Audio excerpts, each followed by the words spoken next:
आप देखते हैं हम बलूचिस्तान में जब हम आते हैं तो बलूचिस्तान के अंदर हम देखते हैं कि अब आपके ताल्लुकात ईरान से खराब होने लगे, ईरानी बॉर्डर्स पे अब आपके फोर्सेस पर हमले होने लगे हैं।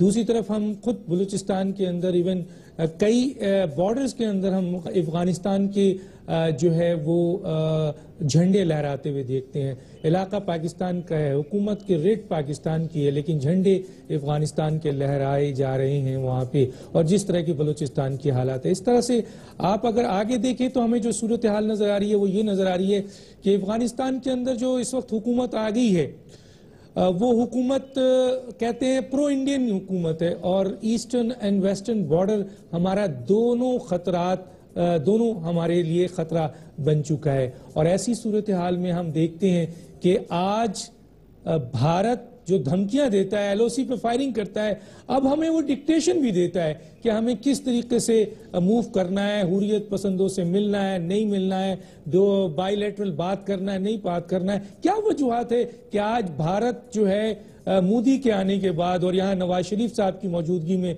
इतनी बड़ी भी धमकी देता है, एलओसी पे फायरिंग भी करता है और उसके साथ साथ वो डिक्टेशन भी देता है? तो क्या वजूहत है? क्या हमारी जो हुकूमत है और जो हमारी क़यादत है वो इतनी कमज़ोर हो गई है? और इसके साथ साथ जो इम्पोर्टेंट बात है वो ये है कि पाकिस्तान की कोई पॉलिसी खारजा नज़र नहीं आ रही है। पाकिस्तान वजारत खारजा से खाली पड़ा हुआ है और बैनुल-अक़वामी दुनिया में हम अकेले होते हुए नजर आ रहे हैं। और उस एक तरफ जो है ऐसी दहशतगर्द तंजीमों का अब रिश्ता जहां मुसलमान कंट्रियों से जोड़ा जा रहा था वो अब हमसे भी जोड़ा जा रहा है। और ऐसी सूरत हाल में वाघा बॉर्डर पे आपने देखा कि कितना बड़ा एक हादसा हुआ। और उसके साथ साथ जो इम्पोर्टेंट बात है वो ये है कि इस्लामी जो इस वक्त दहशतगर्दी है, जो कहते हैं कि लोग कि इस इस्लाम को बदनाम किया जा रहा है इस दहशतगर्दी के जरिए, लेकिन जो सबसे बड़ी बात है वो ये है कि जो मुतासिर हैं वो इस्लामी ममालिक हैं और मुसलमान सबसे ज्यादा हैं। इस इशू पे बात करेंगे। हमारे साथ जो गेस्ट हैं आइए उनका तारुफ कराते हैं। मेरे साथ हैं जनाब मियाँ जावेद लतीफ़ साहब है, एमएम है PMLN के, आपका शुक्रिया। एयर मार्शल शाहिद लतीफ़ साहब हमारे साथ हैं, उनका भी बहुत शुक्रिया। और जनाब फैसल मोहम्मद साहब हैं, उनका भी शुक्रिया। डॉक्टर असलम दुल्ला हैं, उनका भी बहुत शुक्रिया। सबसे पहले मैं आऊँगा एयर मार्शल शाहिद लतीफ़ साहब के पास। एयर मार्शल शाहिद लतीफ़ साहब, इस वक्त पूरी दुनिया के हालात को देखते हुए पाकिस्तान के जो इस वक्त सियासी हालात हैं, समाजी हालात हैं, मौशी हालात हैं, वो अबतर से अबतर होते जा रहे हैं। और सबसे बड़ी बात यह कि थ्रेट्स पे बढ़ते ही जा रहा है। हम बलूचिस्तान के हालात देखें, अफगानिस्तान के हालात देखें, वाघा पे देखें, एलओसी पे देखें, इंडिया को देखें, वो धमकी दे रहा है। तो क्या वजूहत है? आप समझते हैं कि पाकिस्तान जो आजकल दाखिली और खारजी थ्रेट्स बहुत ज्यादा हो रहे हैं और हमारी क़यादत कहाँ है? क्यों नहीं हम चीजों को निकाल पा रहे हैं? 5 साल पीपल्स पार्टी की हुकूमत, 1.5 साल मुस्लिम लीग की हुकूमत, हम डिटोरिएट हो रहे हैं, हम तबाही की तरफ जा रहे हैं। क्या कहेंगे डॉक्टर साहब? देखें, ये एक मुसल्लमा हकीकत है कि जब भी अंदरूनी तौर पर आप किसी कमजोरी का शिकार होते हैं तो बैरूनी तौर पर आप के ऊपर हमले जो हैं वो कर दिए जाते हैं। ये पूरी दुनिया में अगर आप देखें तो ऐसा ही होता है। मैं समझता हूं कि हम बजाय इसमें तो कोई दो राय नहीं कि बैनुल-अक़वामी साजिशें हैं, पूरी मुस्लिम उम्मा के खिलाफ साजिशें हैं। और अगर आप इस वक्त पूरा मिडल ईस्ट देखें तो जिस तरह एक के बाद दूसरा मुल्क उसको निशाना बनाया जा रहा है और बनाया जाता रहा है माजी में भी, उसको देखते हुए आपको एक तो ओवरऑल सूरत जो है वो बिल्कुल क्लियर नजर आ जाएगी कि मिडिल ईस्ट पूरा मुस्लिम उम्मा जो है वो अंडर अटैक है। मगर हमने देखना यह है कि दुनिया तो जो कर रही है वो कर रही है, उसका एक हमें फॉरेन फ्रंट पे बाकायदा एक फॉरेन पॉलिसी हमें चाहिए जिसके तहत हम जो बैनुल-अक़वामी और बैरूनी साजिशें हैं और बैरूनी खतरात हैं उसका मुकाबला कर सकें। वो आपने बिल्कुल सही निशानदेही की कि उसके लिए आपको एक जामे हुकूमत और क़यादत चाहिए, वो मिसिंग है। हमारी फॉरेन पॉलिसी में जो कुछ अमेरिका यहां करता रहा पिछले 10 साल से वॉर ऑन टेरर के नाम से, डुअल पॉलिसी चलती रही, दहशतगर्दी, वो डुअल गेम खेलते रहे, गुड और बैड तालिबान के नाम पे पाकिस्तान को निशाना बनाया जाता रहा। हम उनके इत्तेहादी हैं और कल उनकी तरफ से जो स्टेटमेंट आई है जरा वो देखिए। यानी हमारे ऊपर इल्जाम लगाया जा रहा है कि हम हिंदुस्तान और अफगानिस्तान में दहशतगर्दी करवाते हैं। ये कैसा मजाक है कि एक मुल्क जो पिछले 10 साल से इतनी कुर्बानियां दे चुका हो, 50,000 लोग यहां पे उनके शहीद किए जा चुके हों और 2 लाख लोग जो हैं वो जख्मी हों, इस दहशतगर्दी की भेंट चढ़े हों, उसे कहा जाए कि आप दूसरों की जगह दहशतगर्दी, आप दूसरी जगहों पे दहशतगर्दी करवाते हैं। ये लॉजिक मेरी समझ में नहीं आता। मगर इसके लिए आपको एक बहुत जामे फॉरेन पॉलिसी चाहिए, वो मिसिंग है। आपके फॉरेन मिनिस्टर नहीं है, आपके डिफेंस मिनिस्टर नहीं है, और डिफेंस और फॉरेन पॉलिसी रिलेटेड आपके इतने बड़े बड़े इश्यूज हैं। अब आ जाइए अंदरूने खाना। अंदरूने खाना जो मामलात हैं, पहले तो हम ये दहशतगर्दी के खिलाफ इकदामात लेने में आप देखिए साल लग गए। जो पिछली हुकूमत थी उसका क्या रवैया था, जो अब हुकूमत आई वो 1 साल तक मुज़ाकरात के नाम पे ये सारा मामला जो है इसको लेट करती रही। अब फाइनली जब हमने ऑपरेशन शुरू किया नॉर्थ वजीरिस्तान का, तो कौम को एक गलत फहमी में रखा जा रहा है। यानी लोगों को यह बताया जा रहा है कि फौज इस दहशतगर्दी का खात्मा कर देगी। ये मैं क्लियर आपके प्रोग्राम में ऑन रिकॉर्ड आना चाहता हूं कि फौज दहशतगर्दी का खात्मा ना करेगी और ना फौज का काम है। फौज का काम है काउंटर इंसर्जेंसी ऑपरेशंस, और वो बेहतरीन तरीके से नॉर्थ वजीरिस्तान में कर रही है। वो लोग जिन्होंने कौम के रियासत के खिलाफ बगावत की, उनको जड़ों से उखाड़ा जा रहा है। अब ये लोग वहां से निकल के मुल्क में फैल रहे हैं। यहां आपकी हुकूमत का काम है। वो जो इंटीरियर मिनिस्टर साहब ने आपको एक नेशनल सिक्योरिटी पॉलिसी दी थी, उसके खद्दो खाल में आपको याद होगा, कहा था कि रेगुलरली अब इसकी मीटिंग्स हुआ करेंगी, कहा था कि इसमें क्विक डिप्लॉयमेंट फोर्स बनेगी, कहा था कि इसमें इंटरनल नेशनल सिक्योरिटी पॉलिसी और नेक्टा को मजबूत किया जाएगा। मगर हम क्या करें कि हुकूमत की तरजीहात ये हैं कि उसके लिए 5 या 6 बिलियन जो चाहिए थे वो आज तक नहीं दिए गए। तो कहां से तरबियत? मैं यहाँ रोकूंगा, मैं शाहिद लतीफ साहब यहाँ रोकूंगा। मैं आता हूँ जावेद लतीफ साहब। जावेद लतीफ साहब कि क्या है, आपकी जो हुकूमत है जब से आई है, हम हर जगह से मारे जा रहे हैं, सियासी तौर पर भी, मुआशी तौर पर भी, समाजी तौर पर भी। अब तो भारत डिक्टेट करता है कि जनाब नवाज शरीफ साहब ऐसे चलो ऐसे चलो। बलूचिस्तान में आपके कोयटा में जो है अफगानिस्तान के झंडे लहरा रहे हैं। आपकी फॉरेन पॉलिसी कोई है ही नहीं, आपका फॉरेन मिनिस्टर कोई है ही नहीं, आपका डिफेंस मिनिस्टर कोई है ही नहीं। तो अगर आपने हुकूमत सिर्फ चंद रिश्तेदारों पे करनी है और पाकिस्तान की जोग्राफियाई मामलात से आप इस तरह अपने आप को अलग रखेंगे, तो पाकिस्तान तो तबाह हो जाएगा और जिम्मेदारी किस पे आएगी? डॉक्टर साहब, जो चार्जशीट आपने मुझे किया है, मौजूदा हुकूमत को किया है, इसका मैं जवाब तो तफसील से दूंगा अगर आप मुनासिब समझे। थोड़ा वक्त, थोड़ा टाइम है सबके पास। गुजारिश ये है डॉक्टर साहब, लेकिन जितना बड़ा इल्जाम है उसका जवाब भी उसी तरह मिलना चाहिए अगर वक्त दे देंगे तो। गुजारिश ये है डॉक्टर साहब कि अभी शाहिद लतीफ साहब कह रहे थे कि 1 साल जाया किया मुज़ाकरात के नाम पे। ये बात दुरुस्त है कि हमने मुज़ाकरात को तरजीह दी ऑपरेशन से, और जब हमने देखा कि मुज़ाकरात से हम नाकाम हुए हैं तो यकीनन ऑपरेशन शुरू किया गया। उसके जो नताइज आज सामने आ रहे हैं, और किसी भी हुकूमत ने, कोई सिविलियन हुकूमत हो या किसी डिक्टेटर की हुकूमत हो, उसने खुद बंदूक या तोप पकड़ के नहीं जाना होता, अदारे ही करते हैं काम। तो एक चीफ एग्जीक्यूटिव ने जो डिसीजन लिया, तो एक दफाई अदारे ने हमारे ने जहां वो काम किया, वो पूरी कौम को उस पर फख्र है। अब बात यह है कि जहां तक आप दहशतगर्दी की बात कर रहे हैं, भाई दहशतगर्दी इस रीजन का मसला नहीं है, ये वहां उन ममालिक का भी मसला है जहां साम्राज्य ने मुदाखलत की या कब्जा किया उन ममालिक पर। रद्द अमल के तौर पर उस मुल्क के हमसाया ममालिक में भी वो रद्द अमल देखने में आया, जिस तरह अफगानिस्तान में हुआ, और पाकिस्तान और इंडिया भी दहशतगर्दी की लपेट में आए। अब जहां तक आप बात करते हैं दहशतगर्दी की, या इन्होंने एक बड़ी अच्छी बात की कि इस्लामी ममालिक ने जो इल्जाम लगाया है, पेंटागन ने जो इल्जाम लगाया है वो आपकी हुकूमत की नाकामी है। क्या कहेंगे आप बैनुल-अक़वामी तौर पर अकेले रह गए हैं। आपकी पॉलिसीज नहीं है, आपकी प्लानिंग नहीं है, आपकी कोई भी आप एक बात बताएं कि एक तरफ पूरी दुनिया से आप अकेले होते जा रहे हैं, दूसरी तरफ पेंटागन आप पर इतना भारी इल्जाम लगा रहा है, तीसरी तरफ हमारी फौज और कौम जो है वो 10 साल से कुर्बानी दे रही है। तो सर ऐसी हुकूमत क्या कर रही है, क्या है पॉलिसी आपकी? सर ये तो पहली बात आपने की, अपनी दोहरा दी है बात। यही अगर वक्त आप मुझे दे देते डॉक्टर साहब, तो मैं अर्ज करने की कोशिश कर रहा था।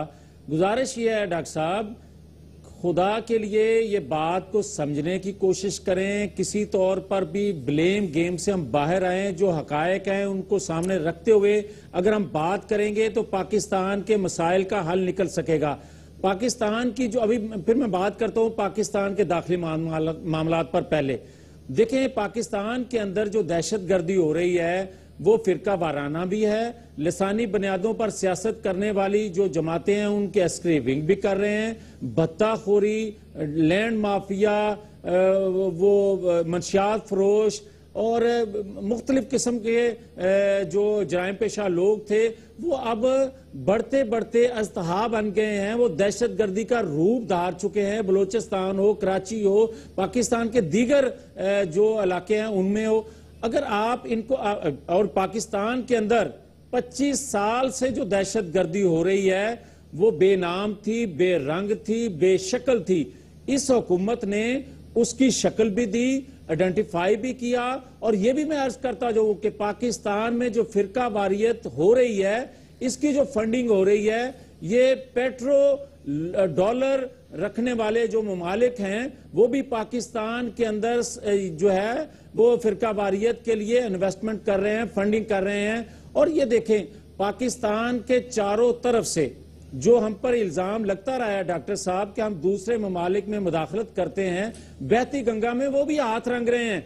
अफगानिस्तान का जो बॉर्डर है बलोचिस्तान के साथ साथ जो लगता है, 200 के करीब वहां सफारत खाने हैं जो पाकिस्तान में होने वाली दहशतगर्दी को ट्रेनिंग दे रहे हैं, उन दहशतगर्दों को ट्रेनिंग दे रहे हैं। और पाकिस्तान के वो जो लोग मतलूब हैं दहशतगर्द, वो इन ममालिक में जावेद लतीफ साहब वार्तों में रहते रहे। और आज भी जो कुछ जावेद लतीफ साहब, पंजाब के वजीर कानून ने कहा है, आपने बताया था बयान दिया तो उन्होंने बाहर के एक टीवी को, उन्होंने बल्कि जो वहाँ प्रिंट मीडिया को उन्होंने कहा था कि पंजाब के अंदर तकरीबन उन्होंने 70 से ज्यादा ऐसी जगहों पर बताया जहाँ दहशतगर्द जो है वो मौजूद है। वो कहते हैं तो फिर किसका काम है सर पंजाब के अंदर से निकल कर वो पूरी दुनिया में फायर करते हैं? आपके चीफ मिनिस्टर ने कहा था कि यार पंजाब को छोड़ दो, बाकी जो जगह जो कुछ करना है, ये सब तो स्टेटमेंट का हिस्सा है सर। अब तो पंजाब में भी हुकूमत आपकी है, पूरे पाकिस्तान में भी हुकूमत।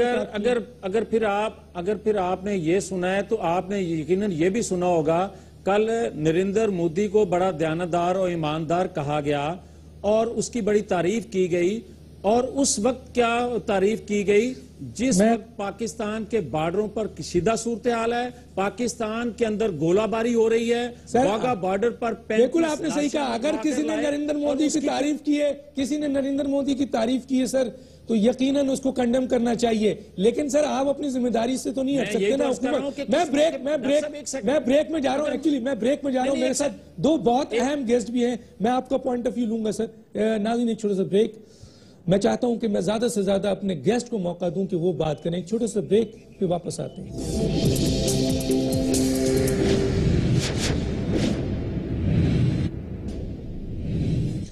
वेलकम बैक नाज़रीन। फैसल मोहम्मद साहब, मेरी आवाज आ रही है आपको?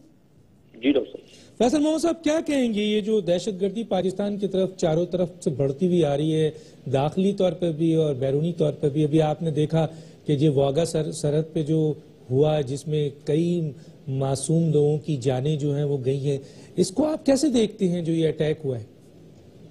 तो साहब बिस्मिल्लाह, देखिए आलमी ताकतें अपने मज़मून मकासद की खातिर ईरान, भारत और अफगानिस्तान को इस्तेमाल कर रही हैं। इस पस मंजर में एक प्रॉक्सी वार पाकिस्तान के खिलाफ शुरू की गई है, जिसके बारे में मैं गुज़श्ता 2 सालों से खबरदार कर रहा हूँ और 2014 में बताया था कि पाकिस्तान को शदीद बहरानी सूरत से दो चार किया जाएगा, क्योंकि आज से 5 साल पहले ये तय किया गया था कि 2014 और 15 में भारत को इलाके में आलमी ताकतों के मफादात का तहफ़्फ़ुज़ करने की जिम्मेदारी दी जाएगी।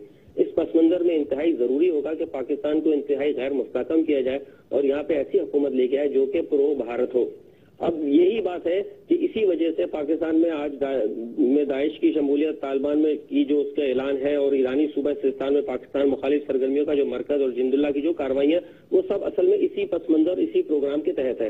अब वाघा के हवाले से जो आपने पूछा है, देखिए वाघा का अफसोसनाक वाक़या एक दहशत ग्रुप का कारनामा नहीं है, बल्कि ये रा तालिबान के कारी शकील और NDS का एक कंबाइंड मिलिट्री एक्ट था, ये कंबाइंड इंजीनियरिंग एक्ट था, जिसको भारत, अफगानिस्तान समेत एक मगरबी आलमी ताकत की भरपूर हिमायत हासिल थी।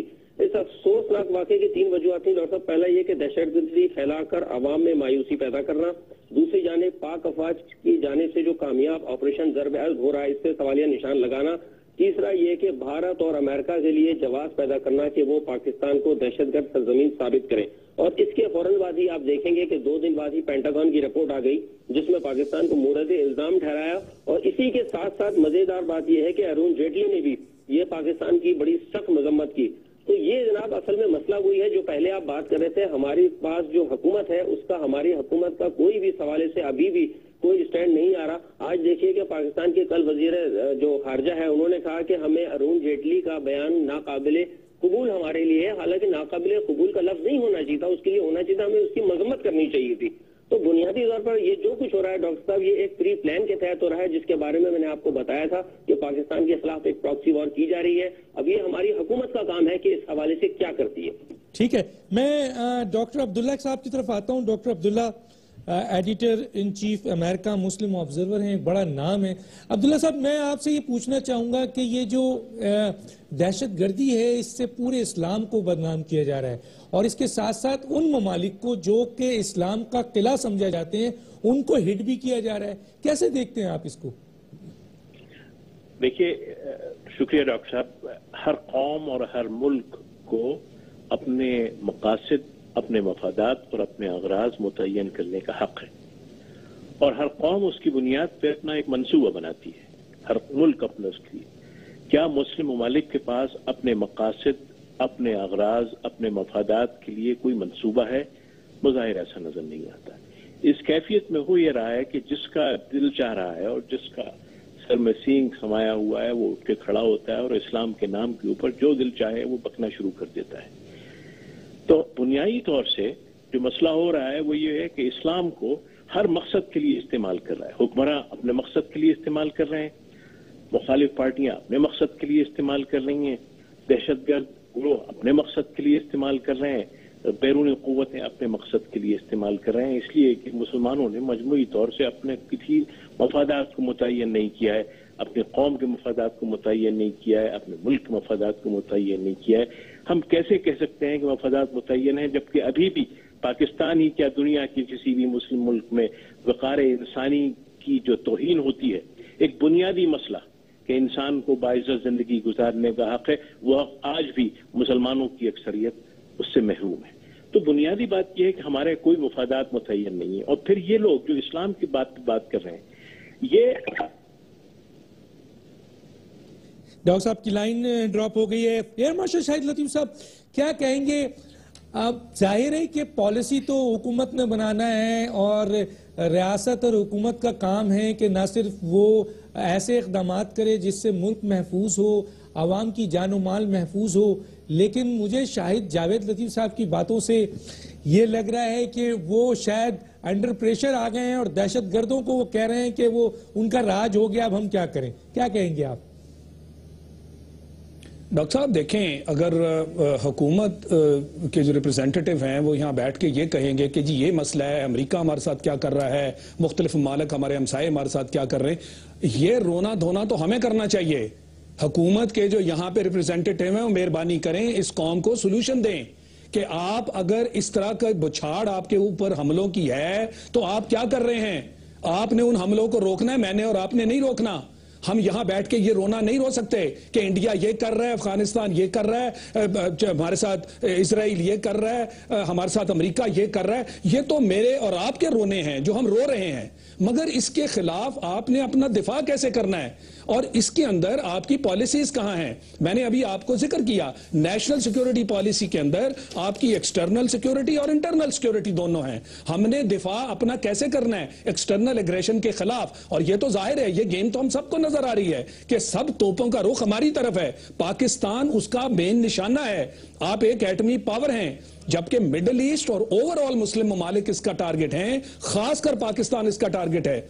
और ये इसमें कोई दो राय नहीं, आप इंटरनेट पे जाके पढ़ लें कि जो क्या जहां कहा जा रहा है कि 2015 तक पाकिस्तान को एक फेल्ड स्टेट बनाना है। तो जितने बड़े खतरात हैं उतनी ही छोटी हमारी रिएक्शन है, हमारा डिफेंस नहीं है। इसमें क्यों हम अपने आप टास्क को प्रायोरिटाइज नहीं करते? हमारी तरजीहात में क्या मोटरवे और ये जो मेट्रो है, ये क्या आम जो जानी नुकसान और आम लोगों की जानें हैं उससे बढ़ के इसकी तरजीह है? हमने क्यों कम, अगर 4 या 5 बिलियन चाहिए थे इसको फाल बनाने के लिए नेक्टा को, तो क्या हुकूमत ने ये दिए? हमें सीधी सीधी बातों का जवाब देना, हमें कंफ्यूज ना करें कि जनाब बहुत मुश्किलात हैं, हालात बहुत खराब हैं, ये सब मिलके हम कर रहे हैं। मैंने तो आपको कह दिया कि ये फौज का काम नहीं है। ये जो दहशतगर्दी के खिलाफ काम करना है ये आपकी पुलिस और रेंजर्स ने करना है। क्या आपने उनको तैयार किया? क्या आपने उनको मॉडर्न जो इक्विपमेंट है वो लेके दी? क्या आपने उनकी ट्रेनिंग की? क्या आप उस बारे में रेगुलरली मिल रहे हैं? ये वो सवालात हैं जिसके जवाब चाहिए। अगर आप नहीं कर रहे तो फिर माने कि आपका ध्यान कहीं और है। मैं जावेद लतीफ साहब के पास आता हूं। जावेद साहब, आपने बहुत अच्छी बात की। नरेंद्र मोदी के हवाले से अगर किसी ने ये कहा तो बिल्कुल गलत कहा है, क्योंकि एक तरफ वो धमकियां दे रहा है, फिर हम पर फायरिंग करवा रहा है, फिर रॉ के जरिए वजीरिस्तान, बलूचिस्तान, सिंध में वो दरअंदाजी कर रहा है। आप बहुत अच्छी बात कर रहे हैं, लेकिन दूसरी तरफ सर आप भी तो साड़ियां भिजवा रहे हैं, आप भी तो उनसे मिलने की ख्वाहिशात करते हैं। आप भी जब उनसे मिलते हैं तो कोई चाहे वो आप ये सलामती काउंसिल्स में खड़े हों, यूएनओ में खड़े हों, कहीं भी खड़े हों, आप बलूचिस्तान में जो दरअंदाजी हो रही है, वजीरिस्तान में जो दरअंदाजी हो रही है, खुलकर उनको क्रिटिसाइज नहीं करते हैं कि यू आर रिस्पॉन्सिबल, आप उनको कुछ भी नहीं कहते हैं। तो सर आप अगर इस तरह डरते रहेंगे, घबराते रहेंगे, तो इंडिया तो आप पर वार करता रहेगा। क्या कहेंगे आप? डॉक्टर साहब, आपने ये दूसरी दफा बात की है कि आप मौजूदा हुकूमत जो है दहशतगर्दों के प्रेशर में आ गई है। डॉक्टर साहब, गुजारिश ये है, अभी शाह लतीफ साहब कह रहे थे कि पाकिस्तान जो है वो चारों तरफ से निशाने पे है, पाकिस्तान एटमी कुव्वत है, इसकी वजह से भी खुटकता है, दूसरे ममालिक को, आलमी कुव्वतों को भी खुटकता है। भाई सर ये एक्सक्यूजेस नहीं है ना सर, ये एक्सक्यूजेस नहीं तमाम सारी ये एक्सक्यूजेस नहीं है। बात तो सुन लेना सर। मुझे आप हुकूमत दे दीजिए, मैं तो नरेंद्र मोदी का मुंह तोड़ दूंगा सर। मेरे पास 5 लाख फौज है, अच्छा, बहादुर फौज है, और मैं प्लानिंग दूंगा, पॉलिसी दूंगा, अच्छे लोग हैं, रिश्तेदारों को नहीं खड़ा करूंगा सर, ना है लोगों को हुकूमत में नहीं लाऊंगा। और पाकिस्तान की गयूर कौम आपके साथ है। आपको डॉक्टर साहब बिल्कुल हुकूमत मिलनी चाहिए, और आपको फिर ये भी कह देना चाहिए कि ये एटम जो है वे खिलौना नहीं है अलमारी में सजाने के लिए। जी सर, इसको मारेंगे इंडिया पे, चला देंगे। अगर इंडिया ने बदमाशी की तो ये एटम बम मारेंगे उन पे हम। मेरी बात सुन लें।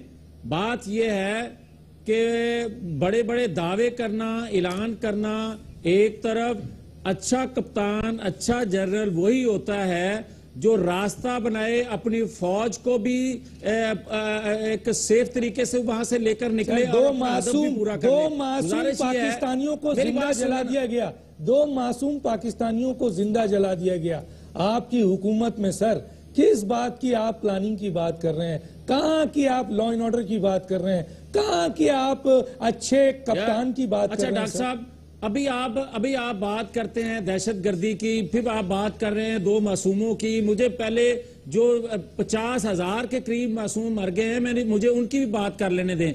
मैं आपकी खिदमत में दानिश साहब ये गुजारिश करने की कोशिश कर रहा हूं।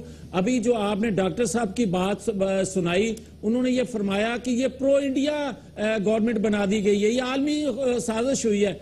मैं इनकी खिदमत में, डॉक्टर साहब की खिदमत में ये भी गुजारिश करूंगा कि जब जनरल असेंबली में पाकिस्तान के प्राइम मिनिस्टर ने कश्मीर की बात की, कश्मीर की आजादी की बात की, कश्मीरियों के हकूक की बात की, तो वो भी प्रो इंडिया ही थे। और आज अगर पाकिस्तान में माशी इस्तेहकाम आएगा तो मुझे बताएं इसका नुकसान किसको होगा? इसका सबसे ज्यादा नुकसान जो है वो इंडिया को होगा। और पाकिस्तान में मुआशी इस्तेहकाम तभी आएगा जब पाकिस्तान में अमन होगा, जब पाकिस्तान में सियासी इस्तेहकाम होगा। और पाकिस्तान में अमन के बगैर मुआशी इस्तेहकाम नहीं आ सकता। और मुआशी इस्तेहकाम के बगैर आपको जिन चैलेंजेस का सामना है डॉक्टर साहब, आप उनको सही तरीके से ड्रेस नहीं कर सकते। चारों तरफ से आप घिरे हुए। मैं ये नहीं कहता, मैं डरा नहीं रहा, मगर मैं हकीकत को बयान कर रहा हूं। मुझे ये कहना है कि इन तमाम चीजों को अगर आप ड्रेस नहीं करेंगे, सिर्फ एक जज्बात से ये कह देंगे कि हम अफगानिस्तान से भी लड़ रहे हैं, हम इंडिया से भी लड़ रहे हैं, हम आलमी कुव्वतों से भी लड़ रहे हैं। भाई हमें पाकिस्तान के खिलाफ जो कुव्वतें लड़ रही हैं उनके खिलाफ लड़ना तो है, लेकिन मगर एक दफा के लिए सबको चैलेंज ना करें, सबको मिलकर ये ना कह दें कि हम सबके खिलाफ। मैं डॉक्टर अब्दुल्ला के पास आ रहा हूं, लेकिन जावेद लतीफ इस दौरान सोच लीजिएगा कि जिस मुल्क के पास फॉरेन मिनिस्टर नहीं हो अपना, जिस मुल्क के पास डिफेंस मिनिस्टर मेरी बात सुन लें, मातरत के साथ ये एडवाइजर इतने बड़े चैलेंजेस का मुकाबला नहीं कर सकते। नाअहल लोग हैं। मुस्लिम लीग नून में बहुत अहल लोग हैं। पिछले 10-12 साल से मुस्लिम लीग नून में भी बहुत अहल लोग हैं। मुस्लिम लीग नून में मुझे जवाब दे, सर एक सवाल का जवाब प्लीज सर। मेरी बात सुन लें। मुस्लिम लीग नून में बहुत अहल लोग हैं, आप उनको आगे नहीं लाते। आप अपने रिश्तेदारों को और चंद महसूस लोगों को जो यस मैन होते हैं आप उनको आगे जज्बात आ गए। मेरी बात सुन लें, आपके जज्बात पहुंच गए, आपके जज्बात मेरे तक भी आ गए, बाकी लोगों ने भी सुन लिए।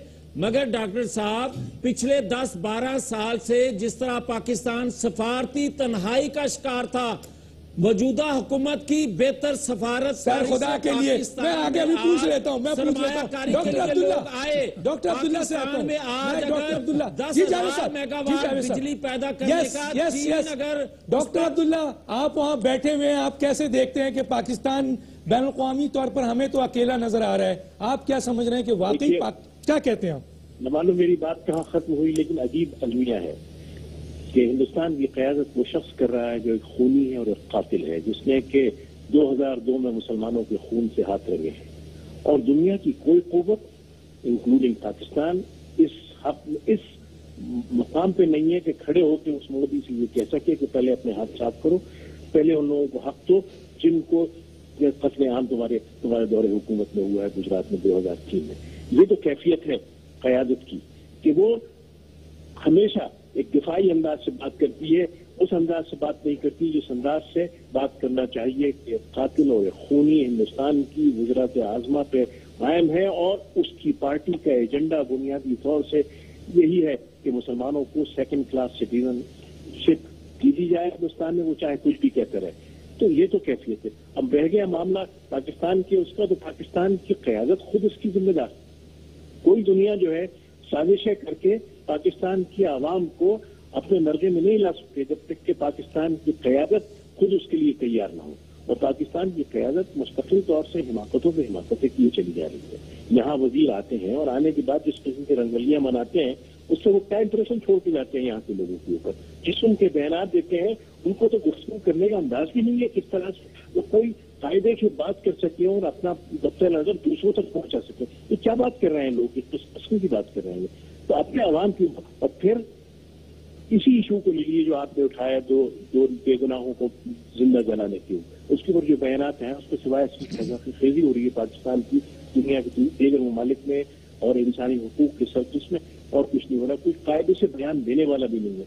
तो ये तो अलमिया है कैफियत। और इस कैफियत में दूसरे अगर कमजोरियों से फायदा न उठाए तो फिर उनकी हिफाजत होगी, इसलिए कि उनके अपने मफादात हैं। जी बिल्कुल बिल्कुल जो कुछ करेंगे। बिल्कुल। मुझे एक ब्रेक लेना है ये मामला, मैं एक ब्रेक लेना है मुझे नाज़रीन, ब्रेक के बाद दोबारा आता हूँ, एक छोटा सा ब्रेक।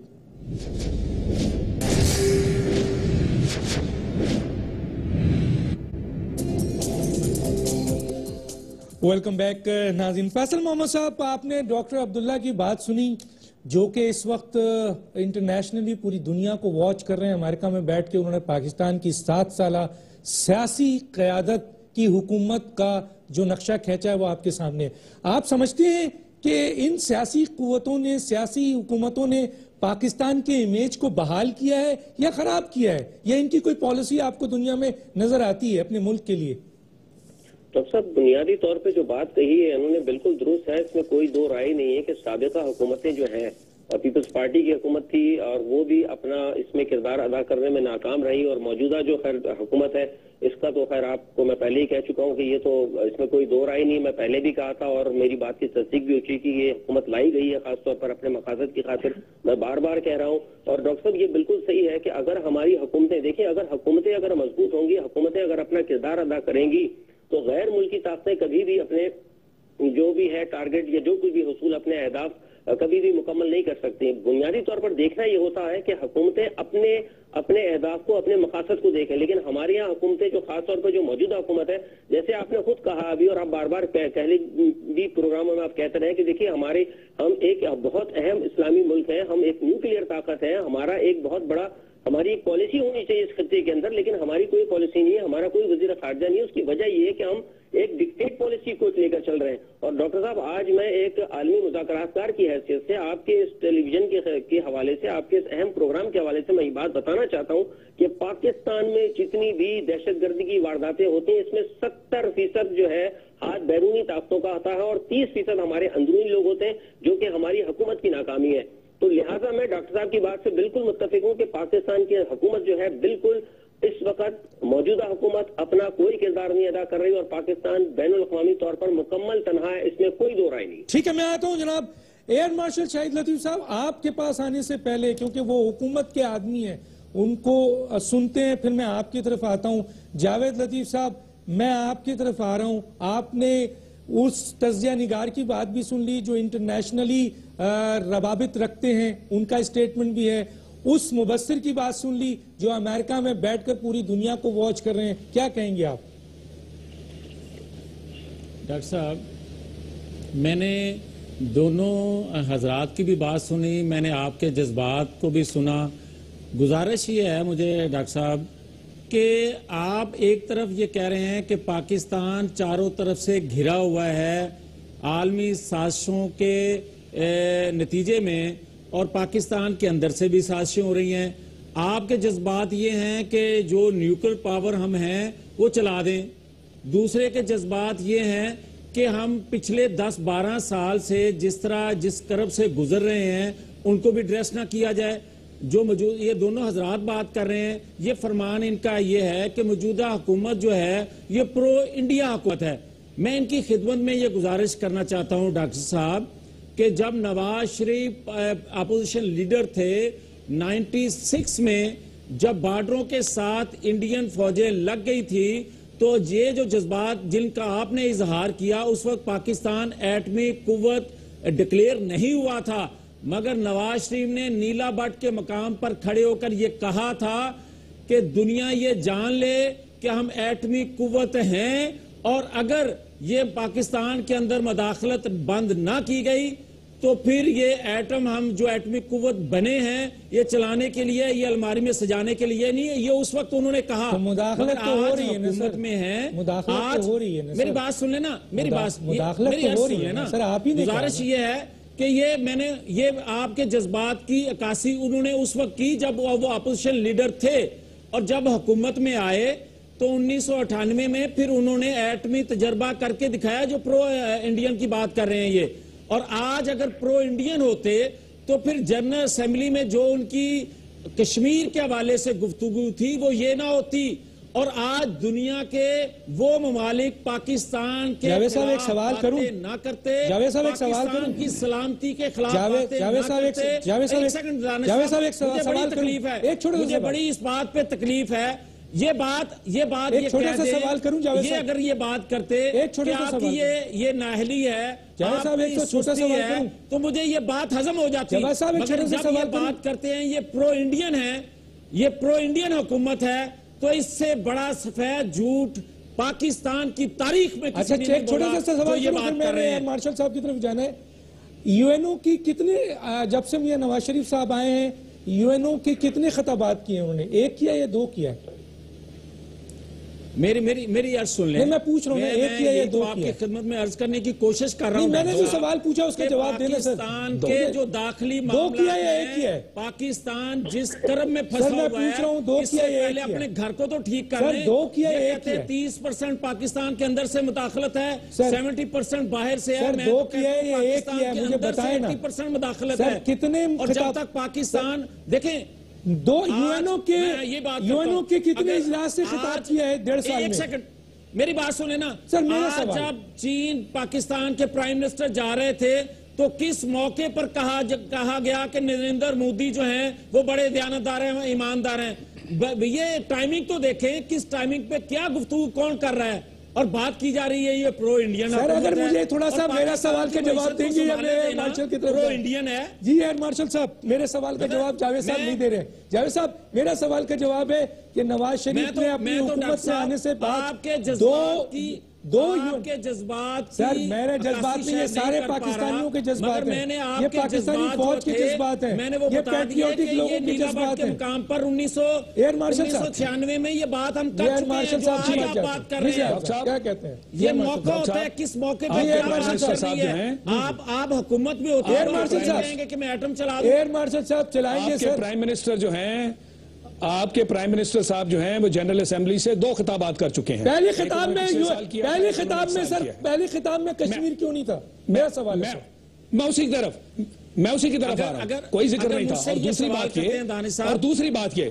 और दूसरी बात ये कि उस वक्त के जो प्राइम मिनिस्टर थे, वो इंडियन जो प्राइम मिनिस्टर थे मनमोहन सिंह, उनका आपको खिताब याद है?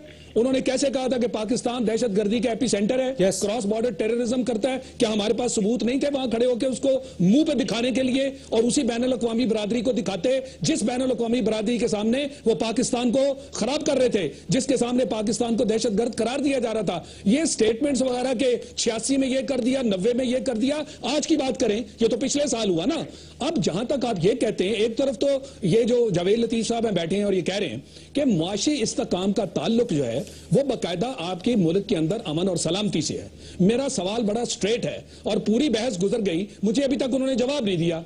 मैंने उनसे ये पूछा था कि अगर वाकई इनका ताल्लुक है, और है, हम सब मानते हैं, इन्होंने जो आपके अंदरूने खाना दहशतगर्दी है उसको ठीक करने में जो किरदार अदा करना था, मुझे उसका स्पेसिफिक जवाब चाहिए। आपके इंटीरियर मिनिस्टर साहब ने कहा था कि अब जनाब हम सीरियस हो गए हैं, इंटरनल सिक्योरिटी पॉलिसी ये है, एक्सटर्नल सिक्योरिटी पॉलिसी ये है। इंटरनल सिक्योरिटी पॉलिसी के नाम पे आपने नेक्टा को फाल करना था, क्या वो फाल हुई? आपने एक ज्वाइंट इंटेलिजेंस डायरेक्टरेट बनाना था, क्या वो बना? आपने क्विक रिएक्शन फोर्स बनानी थी, क्या वो बनी? यानी लोग मरते रहे, सब कुछ जो है इर्द गिर्द आपके तूफान खड़ा हुआ है, और आप कौम को कह रहे हैं कि चूंकि हमारे ऊपर हमले बहुत हैं, हम कुछ नहीं कर सकते। तो फिर आप हुकूमत किस चीज की कर रहे हैं? ये आपने ही करना है, ये हुकूमत ने करना है। लोगों के जानो माल का तहफ़्फ़ुज़ आइन में लिखा हुआ है कि हुकूमत वक्त की अव्वलीन जिम्मेदारी है। आप ये पूरी कर रहे हैं? आप अपना काम तो करें, इन अदारों को फाल तो बनाएं,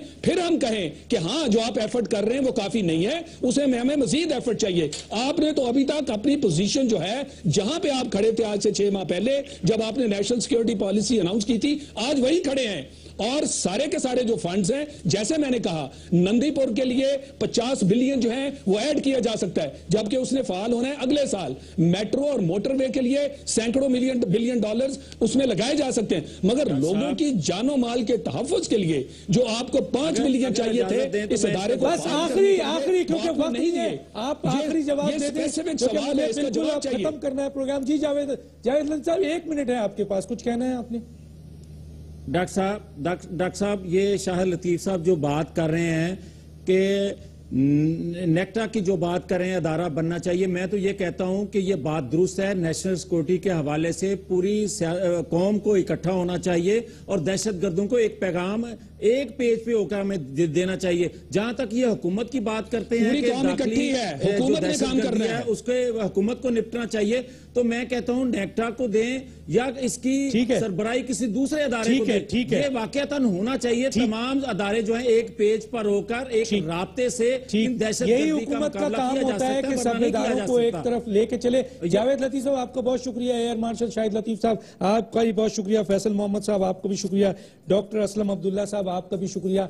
ये मेरे जज्बात नहीं है, ये पाकिस्तानी फौज के जज्बात हैं, ये पाकिस्तान के हर मुहिब वतन पाकिस्तानी के जज्बात हैं, चाहे उसका ताल्लुक पीपल्स पार्टी से हो, मुस्लिम लीग नून से हो या किसी और सियासी जमात से हो।